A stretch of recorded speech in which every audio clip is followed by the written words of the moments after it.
ನಮಸ್ಕಾರ ವೀಕ್ಷಕರೇ, ಮತ್ತೊಂದು ಹೊಸ ಮಾಹಿತಿಯೊಂದಿಗೆ ತಮ್ಗೆಲ್ಲರಿಗೂ ನಮ್ಮ ಒಂದು ಯೂಟ್ಯೂಬ್ ಚಾನಲ್ಗೆ ಸ್ವಾಗತ. ಈ ಒಂದು ವಿಡಿಯೋದಲ್ಲಿ ತಿಳಿಸ್ಕೊಡ್ತಾ ಇರೋ ಮಾಹಿತಿ ಏನಪ್ಪಾ ಅಂತಂದ್ರೆ, ನೀವು ಇವಾಗ ಜಾತಿ ಆದಾಯ ಪ್ರಮಾಣ ಪತ್ರಕ್ಕೆ ಅರ್ಜಿಯನ್ನ ಸಲ್ಲಿಸ್ತಾ ಇರ್ತೀರಾ, ದಾಖಲೆಗಳನ್ನ ಅಪ್ಲೋಡ್ ಮಾಡ್ತಾ ಇರ್ತೀರಾ. ಅಪ್ಲೋಡ್ ಮಾಡಿಬಿಟ್ಟು ಇನ್ನೇನು ಪೇಮೆಂಟ್ ಮಾಡುವಂತ ಒಂದು ಸಂದರ್ಭದಲ್ಲಿ ಪೇಮೆಂಟ್ ಫೇಲ್ ಆಗಿಬಿಡುತ್ತೆ. ನಿಮ್ಮ ಬ್ಯಾಂಕಿನ ಒಂದು ಸಮಸ್ಯೆ ಆಗಿರ್ಬೋದು ಅಥವಾ ಆ ಒಂದು ಪೋರ್ಟಲ್ನ ಸಮಸ್ಯೆ ಆಗ್ಬೋದು. ನೀವೊಂದು ಪೇಮೆಂಟ್ ಮಾಡುವಾಗ ಫೇಲ್ ಆಯ್ತು ಅಂತೇಳಿ ಅಂದಾಗ ಈ ಸೈನ್ ಪೆಂಡಿಂಗ್ ಬಿದ್ದ್ಬಿಡುತ್ತೆ. ಬಾಕಿ ಉಳಿದಿರೋ ಪೇಮೆಂಟ್ ಏನಿರುತ್ತಲ್ವಾ ಅದು ಪೆಂಡಿಂಗ್ ಬಿದ್ದ್ಬಿಡುತ್ತೆ.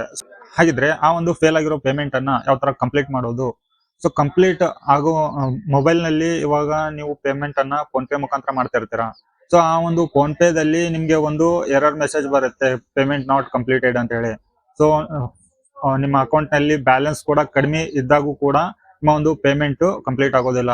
ಸೊ ಅದಕ್ಕಾಗಿ ಇಲ್ಲಿ ನಾನು ನಿಮ್ಗೆ ಈ ಒಂದು ವಿಡಿಯೋದಲ್ಲಿ ನಿಮ್ಮ ಒಂದು ಫೇಲ್ ಆಗಿರೋ ಪೇಮೆಂಟ್ ಅನ್ನ ಯಾವ ತರ ಕಂಪ್ಲೀಟ್ ಮಾಡೋದು ಅಂತ ಹೇಳಿ ತಿಳಿಸ್ಕೊಡ್ತಾ ಇದ್ದೇನೆ. ಜೊತೆಗೆ ಪೂರ್ತಿಯಾಗಿ ಜಾತಿ ಆದಾಯ ಪ್ರಮಾಣ ಪತ್ರಕ್ಕೆ ಅರ್ಜಿಯನ್ನ ಸಲ್ಲಿಸೋ ಪ್ರಕ್ರಿಯೆ ಜೊತೆಗೆ ನಿಮ್ಗೆ ಈ ಒಂದು ಫೇಲ್ ಆಗಿರೋ ಪೇಮೆಂಟ್ ಅನ್ನ ಕಂಪ್ಲೀಟ್ ಮಾಡಿ ತೋರಿಸ್ತೇನೆ.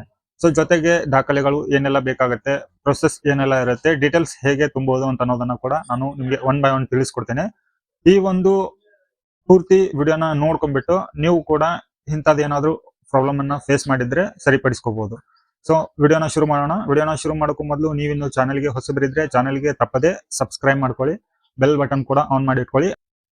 ನಾನು ಅಪ್ಲೋಡ್ ಮಾಡುವ ಮಾಹಿತಿಗಳು ನಿಮಗೆ ನಿರಂತರವಾಗಿ ನೋಟಿಫಿಕೇಶನ್ ಬರ್ತಾ ಇರುತ್ತೆ. ಸೊ ನೋಡಿ ವೀಕ್ಷಕರೇ, ಇವಾಗ ನಾನು ನನ್ನ ಒಂದು ಲ್ಯಾಪ್ಟಾಪ್ ಸ್ಕ್ರೀನ್ ಅಲ್ಲಿ ನಿಮ್ಗೆ ತೋರಿಸ್ಕೊಡ್ತೇನೆ. ಮೊದಲನೇದಾಗಿ ನಾಡ ಕಚೇರಿ ಪೋರ್ಟಲ್ಗೆ ನೀವು ಲಾಗಿನ್ ಆಗಬೇಕಾಗುತ್ತೆ. ಲಾಗಿನ್ ಮಾಡ್ಕೊಂಡ ನಂತರ ಇಲ್ಲಿ ನೋಡಿ ಹೊಸ ವಿನಂತಿ ಮೇಲೆ ಕ್ಲಿಕ್ ಮಾಡ್ಕೊಂಡ್ಬಿಟ್ಟು ಜಾತಿ ಪ್ರಮಾಣ ಪತ್ರಗಳು ಅಂತ ಇದೆ ನೋಡಿ, ಅದನ್ನ ಆಯ್ಕೆ ಮಾಡ್ಕೊಳ್ಳಿ. ನಂತರ ಇಲ್ಲಿ ಮತ್ತೆ ಜಾತಿ ಪ್ರಮಾಣ ಪತ್ರ ಅಂತ ಇದೆ ನೋಡಿ, ಅದನ್ನ ಆಯ್ಕೆ ಮಾಡ್ಕೊಳ್ಳಿ. ಸೊ ನೀವು ಇವಾಗ ದಾಖಲೆಗಳು ಏನು ಬೇಕು ಅಂತ ಅನ್ನೋದನ್ನ ನಾನು ನಿಮಗೆ ಲಿಸ್ಟ್ ಅನ್ನ ಕೊಟ್ಟಿದ್ದೆ. ಸೊ ಅದರ ನಂತರ ಇಲ್ಲಿ ಮುಂದುವರಿಸಿ ಮೇಲೆ ಕ್ಲಿಕ್ ಮಾಡ್ಕೊಳ್ಳಿ. ನಿಮ್ಮ ಹತ್ರ ರೇಷನ್ ಕಾರ್ಡ್ ಇದ್ರೆ ಎಸ್ ಅಂತ ಕ್ಲಿಕ್ ಮಾಡಿ ರೇಷನ್ ಕಾರ್ಡ್ ನಂಬರ್ ಅನ್ನ ಎಂಟರ್ ಮಾಡಿ. ನಂತರ ಇಲ್ಲಿ ಮುಂದುವರಿಸಿ ಮೇಲೆ ಕ್ಲಿಕ್ ಮಾಡ್ಕೊಳ್ಳಿ. ಅರ್ಜಿದಾರರ ಹೆಸರನ್ನ ಈ ಒಂದು ಲಿಸ್ಟ್ ಇಂದ ಆಯ್ಕೆ ಮಾಡ್ಕೊಳ್ಳಿ. ಇಲ್ಲಿ ಶೋಧಿಸು ಮೇಲೆ ಕ್ಲಿಕ್ ಮಾಡ್ಕೊಳ್ಳಿ. ಇದರ ನಂತರ ನಿಮ್ಗೆ ನೆಕ್ಸ್ಟ್ ಫಾರ್ಮ್ ಈ ತರ ಓಪನ್ ಆಗುತ್ತೆ. ಇಲ್ಲಿ ನಿಮ್ಮ ಒಂದು ಜಿಲ್ಲೆ ಮತ್ತು ತಾಲೂಕು, ಹೋಬಳಿ, ಗ್ರಾಮ ಸೆಲೆಕ್ಟ್ ಆಗಿರುತ್ತೆ. ಸೆಲೆಕ್ಟ್ ಆಗದೇ ಇದ್ರೆ ನೀವು ಖುದ್ದಾಗಿ ಸೆಲೆಕ್ಟ್ ಮಾಡ್ಕೋಬೇಕಾಗತ್ತೆ. ನಂತರ ಇಲ್ಲಿ ನೀವು ಗ್ರಾಮೀಣ ಪ್ರದೇಶದವರು, ನಗರ ಪ್ರದೇಶದವರು ಅನ್ನೋದನ್ನ ಕೂಡ ಸೆಲೆಕ್ಟ್ ಮಾಡ್ಕೋಬೇಕಾಗತ್ತೆ. ಇಲ್ಲಿ ನೀವು ಈ ಒಂದು ಫಾರ್ಮ್ ನಲ್ಲಿ ನಿಮ್ಮ ಒಂದು ವಿಳಾಸವನ್ನ, ಇಮೇಲ್ ಐಡಿಯನ್ನ, ಮೊಬೈಲ್ ನಂಬರ್ ಅನ್ನ OTP ಹಾಕಿ ವೆರಿಫೈ ಮಾಡ್ಬೇಕಾಗತ್ತೆ. ಇದೆಲ್ಲ ಆದ ನಂತರ ಇಲ್ಲಿ ನಿಮ್ಮ ಈ ಒಂದು ಸರ್ಟಿಫಿಕೇಟ್ ಅನ್ನ ಡಿಜಿ ಲಾಕರ್ ನಲ್ಲಿ ಸೇವ್ ಮಾಡ್ಬೇಕಾ ಅಂತ ಕೇಳ್ತಾ ಇದೆ. ಎಸ್ ಮೇಲೆ ಕ್ಲಿಕ್ ಮಾಡ್ಕೊಂಡ್ಬಿಟ್ಟು ಮುಂದುವರಿಸಿ ಮೇಲೆ ಕ್ಲಿಕ್ ಮಾಡ್ಕೊಳ್ಳಿ. ಈ ಒಂದು ಬಾಕ್ಸ್ ನಲ್ಲಿ ನಿಮ್ಮ ಮೀಸಲಾತಿ ವರ್ಗ ಯಾವುದು ಅನ್ನೋದನ್ನ ಆಯ್ಕೆ ಮಾಡ್ಕೊಳ್ಳಿ.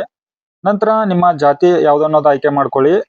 ಇಲ್ಲಿ ನಿಮ್ಮ ಒಟ್ಟು ವಾರ್ಷಿಕ ಆದಾಯ ಎಷ್ಟು ಇದೆ ಅಂತ ಹೇಳಿ ಕ್ಯಾಲ್ಕುಲೇಷನ್ ಮಾಡಿಬಿಟ್ಟು ಅದರ ಪ್ರಕಾರ ನೀವು ಇಲ್ಲಿ ಎಂಟರ್ ಮಾಡ್ಬೇಕಾಗತ್ತೆ ಈ ಒಂದು ಬಾಕ್ಸ್ ನಲ್ಲಿ. ನಂತರ ಇಲ್ಲಿ ನೀವು ಈ ಒಂದು ಜಾತಿ ಆದಾಯ ಪ್ರಮಾಣ ಪತ್ರ ಯಾವ ಒಂದು ಉದ್ದೇಶಕ್ಕೆ ಇಲ್ಲಿ ಅರ್ಜಿ ಸಲ್ಲಿಸ್ತಾ ಇದ್ದೀರಾ ಅನ್ನೋದು ಆಯ್ಕೆ ಮಾಡ್ಕೊಂಡು ಮುಂದುವರಿಸಿ ಮೇಲೆ ಕ್ಲಿಕ್ ಮಾಡ್ಕೊಳ್ಳಿ. ನಂತರ ನೀವಿಲ್ಲಿ ಫೋಟೋ ಅಪ್ಲೋಡ್ ಮಾಡ್ಬೇಕಾಗತ್ತೆ. ಫೋಟೋ ಕಾಪಿಯನ್ನ ನೀವಿಲ್ಲಿ ಅಪ್ಲೋಡ್ ಮಾಡಿ ಯಾವ ಫಾರ್ಮೆಟ್ ನಲ್ಲಿ ಅನ್ನೋದನ್ನ ನಾನು ನಿಮ್ಗೆ ತಿಳಿಸ್ಕೊಟ್ಟಿದ್ದೇನೆ. ಸೊ ಇಲ್ಲಿ ಶಾಲಾ ದಾಖಲೆಯ ಒಂದು PDF ಫಾರ್ಮೆಟ್ ಅನ್ನ ನೀವು ಕಾಪಿ ಮಾಡಿ ಇಟ್ಕೋಬೇಕಾಗತ್ತೆ, ಸ್ಕ್ಯಾನ್ ಮಾಡಿಬಿಟ್ಟು. ಸೊ ಅದನ್ನ ನೀವು ಇಲ್ಲಿ ಅಪ್ಲೋಡ್ ಮಾಡ್ಬೇಕಾಗತ್ತೆ. ನಂತರ ರೇಷನ್ ಕಾರ್ಡ್ ಅನ್ನ ಅಪ್ಲೋಡ್ ಮಾಡಿ. ನಂತರ ಸ್ಕ್ರೋಲ್ ಡೌನ್ ಮಾಡಿದ ನಂತರ ಇಲ್ಲಿ ನಿಮ್ಗೆ ಇನ್ನು 2 ದಾಖಲೆಗಳನ್ನ ನೀವು ಅಪ್ಲೋಡ್ ಮಾಡ್ಬೇಕಾಗತ್ತೆ. ಒಂದು ಗುರುತಿನ ಚೀಟಿ, ಅಡ್ರೆಸ್ ಪ್ರೂಫ್. ಈ 2 ಆಪ್ಷನ್ಗಳಿಗೆ ನೀವು ಆಧಾರ್ ಕಾರ್ಡ್ ಅನ್ನ ಕೂಡ ಅಪ್ಲೋಡ್ ಮಾಡಬಹುದು, ಇಲ್ಲದಿದ್ರೆ ರೇಷನ್ ಕಾರ್ಡ್ ಕೂಡ ಅಪ್ಲೋಡ್ ಮಾಡಬಹುದು. ಇದಾದ ನಂತರ ಇಲ್ಲಿ ಕೆಳಗಡೆ ಸಲ್ಲಿಸಿ ಅಂತ ಇದೆ ನೋಡಿ, ಇದನ್ನ ಆಯ್ಕೆ ಮಾಡ್ಕೊಳ್ಳಿ. ಇಲ್ಲಿ ನಿಮ್ಮ ಒಂದು RD ನಂಬರು ಜನರೇಟ್ ಆಗುತ್ತೆ ಈ ಒಂದು ಸಲ್ಲಿಸಿ ಅನ್ನೋ ಆಪ್ಷನ್ ಮೇಲೆ. ಸೊ ಇಲ್ಲಿ ನೋಡಿ RD ನಂಬರ್ ಜನರೇಟ್ ಆಗಿದೆ, ಇದನ್ನ ಕಾಪಿ ಮಾಡಿ ಇಟ್ಕೊಳ್ಳಿ. ಇಲ್ಲಿ ನೆಕ್ಸ್ಟ್ ಪೇಜ್ ನಲ್ಲಿ ನಿಮ್ಮ ಒಂದು ಅಪ್ಲಿಕೇಶನ್ ಪ್ರಿವ್ಯೂ ಆಗುತ್ತೆ. ಈ ಸಹಿಗೆ ಮುಂದುವರಿಸಿ ಅಂತ ಇದೆ ನೋಡಿ, ಇದ್ರ ಮೇಲೆ ಕ್ಲಿಕ್ ಮಾಡ್ಕೊಳ್ಳಿ. ಸೊ ಇಲ್ಲಿ ನೀವು ಇವಾಗ ನಿಮ್ಮ ಒಂದು ಆಧಾರ್ ಅಥೆಂಟಿಫಿಕೇಶನ್ ನಡೆಯುತ್ತೆ ಹಸ್ತಾಕ್ಷರದಿಂದ. ಸೊ ಇಲ್ಲಿ ನಿಮ್ಮ ಒಂದು ಆಧಾರ್ ಕಾರ್ಡ್ ನಂಬರ್ ಅನ್ನ ಹಾಕಿಬಿಟ್ಟು OTP ಜನರೇಟ್ ಮಾಡಿ ಸಬ್ಮಿಟ್ ಮಾಡ್ಬೇಕಾಗತ್ತೆ. ಸೊ ಬಂದಿರುವಂತ OTP ಅನ್ನ ಹಾಕ್ಬಿಟ್ಟು ಸಬ್ಮಿಟ್ ಮೇಲೆ ಕ್ಲಿಕ್ ಮಾಡ್ತಾ ಇದ್ದೇನೆ. ಇಲ್ಲಿ ನೋಡಿ ಹಸ್ತಾಕ್ಷರ ಟ್ರಾನ್ಸಾಕ್ಷನ್ ಕಂಪ್ಲೀಟೆಡ್ ಅಂತ ಬಂದಿದೆ. ಸೊ ಇದು ನೆಕ್ಸ್ಟ್ ಪೇಜ್ ಓಪನ್ ಆಯ್ತು. ಇಲ್ಲಿ ನೀವು ಇವಾಗ ಹಣ ಪಾವತಿ ಮಾಡಲು ಇಲ್ಲಿ ಕ್ಲಿಕ್ ಮಾಡ್ಬೇಕಾಗತ್ತೆ. ಸೊ ಇಲ್ಲಿ ನೀವು ಕಂದಾಯ ಇಲಾಖೆಗೆ 40 ರೂಪಾಯಿಯನ್ನ ಆನ್ಲೈನ್ ಪೇಮೆಂಟ್ ಮಾಡಬೇಕು. ಇಲ್ಲಿ ಟರ್ಮ್ಸ್ ಕಂಡೀಷನ್ ಇದೆ, ಎಸ್ ಅಂತ ಕ್ಲಿಕ್ ಮಾಡಿ ಫೋನ್ ಪೇ ಮೇಲೆ ಕ್ಲಿಕ್ ಮಾಡ್ಕೊಳ್ಳಿ. ಇಲ್ಲಿ ನೀವು ಗಮನವಿಟ್ಟು ಅಬ್ಸರ್ವ್ ಮಾಡ್ಬೇಕಾಗತ್ತೆ. ಇಲ್ಲಿ ನಿಮ್ಮ ಖಾತೆಯಲ್ಲಿ 40 ರೂಪಾಯಿಗಿಂತ ಕಡಿಮೆ ಇದ್ರೂ ಕೂಡ ಫೇಲ್ ಆಗುತ್ತೆ, ಸರ್ವರ್ ಡೌನ್ ಇದ್ರೂ ಕೂಡ ಫೇಲ್ ಆಗುತ್ತೆ, ಇಲ್ದಿದ್ರೆ ನಿಮ್ಮ ನೆಟ್ವರ್ಕ್ ಏನಾದ್ರೂ ಪ್ರಾಬ್ಲಮ್ ಇದ್ರೂ ಕೂಡ ಫೇಲ್ ಆಗುತ್ತೆ, ಇಲ್ದಿದ್ರೆ ಕಂದಾಯ ಇಲಾಖೆಯಿಂದ ಏನಾದ್ರೂ ಪ್ರಾಬ್ಲಮ್ ಇದ್ರೂ ಕೂಡ ಅಪ್ಡೇಟ್ ಮಾಡ್ತಾ ಇದ್ರು ಕೂಡ ಇಲ್ಲಿ ಪೇಮೆಂಟ್ ಫೇಲ್ ಆಗುತ್ತೆ. ಸೊ ಇಂಥ ಒಂದು ಪ್ರಾಬ್ಲಮ್ ಇದ್ದಾಗ ಸೊ ಇವಾಗ ಫೇಲ್ ಆಗಿದೆ ಅಂತ ಹೇಳಿ ಅನ್ಕೊಳ್ಳಿ. ಸೊ ಇವಾಗ ಫೇಲ್ ಆಗಿರುವಂತ ಒಂದು ಪೇಮೆಂಟ್ ಅನ್ನ ಯಾವ ತರ ಕಂಪ್ಲೀಟ್ ಮಾಡೋದು, ಮತ್ತೆ ನಾವು ಆನ್ಲೈನ್ ಪೇಮೆಂಟ್ ಅನ್ನ ಹೇಗೆ ಮಾಡೋದು, ಈ ಸಹಿ ಬಾಕಿ ಇತ್ತಂದ್ರೆ ಅಥವಾ ಪೇಮೆಂಟ್ ಫೇಲ್ ಆಗಿತ್ತಂದ್ರೆ ಯಾವ ತರ ನಾವು ಬಾಕಿ ಇರುವ ಕೆಲಸವನ್ನ ಕಂಪ್ಲೀಟ್ ಮಾಡೋದು ಹೇಗಂತ ಹೇಳಿ ತಿಳಿಸ್ಕೊಡ್ತಾ ಇದ್ದೀನಿ. ಇದೇ ವಿಷಯದ ಬಗ್ಗೆ ಮಾಹಿತಿ ಈ ಒಂದು ವಿಡಿಯೋದಲ್ಲಿ ಕೊಡ್ತಾ ಇದ್ದೀನಿ ನಾನು. ಸೊ ಮತ್ತೆ ನಾವು ನಾಡ ಕಚೇರಿ ಪೋರ್ಟಲ್ಗೆ ಲಾಗಿನ್ ಆಗ್ಬೇಕಾಗತ್ತೆ. ಇಲ್ಲಿ ನೋಡಿ ಆಪ್ಷನ್ಗಳು ಇದಾವೆ. ಬಾಕಿ ಉಳಿದಿರುವ ವ್ಯವಹಾರಗಳು ಅಂತ ಹೇಳಿ ಒಂದು ಟ್ಯಾಬ್ ಇದೆ ನೋಡಿ. ಈ ಟ್ಯಾಬ್ ಮೇಲೆ ಕ್ಲಿಕ್ ಮಾಡಿದ್ರೆ ಇಲ್ಲಿ ನೀವು ಬಾಕಿ ಉಳಿದಿರುವ ಪೇಮೆಂಟ್ ಏನಾದ್ರೂ ಫೇಲ್ ಆಗಿದ್ರೆ ಅದನ್ನ ನೀವು ಮಾಡ್ಕೋಬಹುದು. ಈ ಸಹಿ ಬಾಕಿ ಇತ್ತಂದ್ರೂ ಕೂಡ ನೀವು ಇಲ್ಲಿಂದ ಮಾಡ್ಕೋಬಹುದು. ಸೊ ಇಲ್ಲಿ ಇನ್ನೂ ಒಂದು ಹೊಸ ಎರರ್ ಕೂಡ ಬರ್ತಾ ಇದೆ.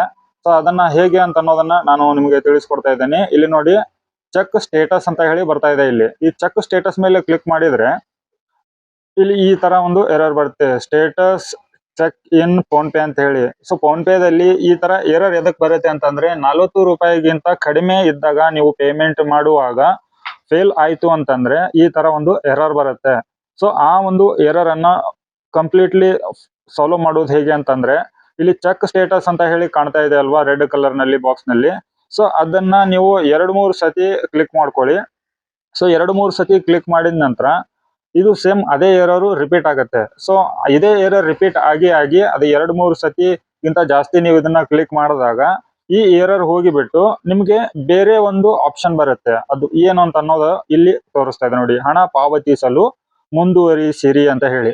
ಸೊ ಈ ಆಪ್ಷನ್ ಬರಬೇಕು ಅಂತಂದ್ರೆ ನೀವು ಆ ಒಂದು ಎರರ್ ಅನ್ನ ನೀವು 2-3 ಸತಿ ಕ್ಲಿಕ್ ಮಾಡಬೇಕು. ನಂತರ ಇಲ್ಲಿ ಮತ್ತೆ ಯಾವ ತರ ಒಂದು ಪ್ರೊಸೆಸ್ ನೀವು ಪೇಮೆಂಟ್ ಮಾಡ್ಲಿಕ್ಕೆ ಯೂಸ್ ಮಾಡ್ತೀರೋ ಅದೇ ಒಂದು ಪ್ರೊಸೆಸ್ ಅನ್ನ ನೀವು ಕಂಟಿನ್ಯೂ ಮಾಡ್ಕೋಬಹುದು. ಫೋನ್ ಪೇ ಇಂದ ಸ್ಕ್ಯಾನ್ ಮಾಡಿ ಈ ಒಂದು QR ಕೋಡ್ ಅನ್ನ 40 ರೂಪಾಯಿಯನ್ನ ನೀವು ಕಂದಾಯ ಇಲಾಖೆಗೆ ಪೇಮೆಂಟ್ ಮಾಡಿದ್ರೆ ಇದು ಸಕ್ಸಸ್ಫುಲಿ ಆಗಿದೆ ನೋಡಿ. ಇವಾಗ ನಿಮ್ಮ ಒಂದು ಪೇಮೆಂಟ್ 40 ರೂಪಾಯಿ ಪೇಮೆಂಟ್ ಆಗಿದೆ. ಇಲ್ಲಿ ಮುಂದುವರಿಸಿ ಮೇಲೆ ಕ್ಲಿಕ್ ಮಾಡ್ಕೊಳ್ಳಿ.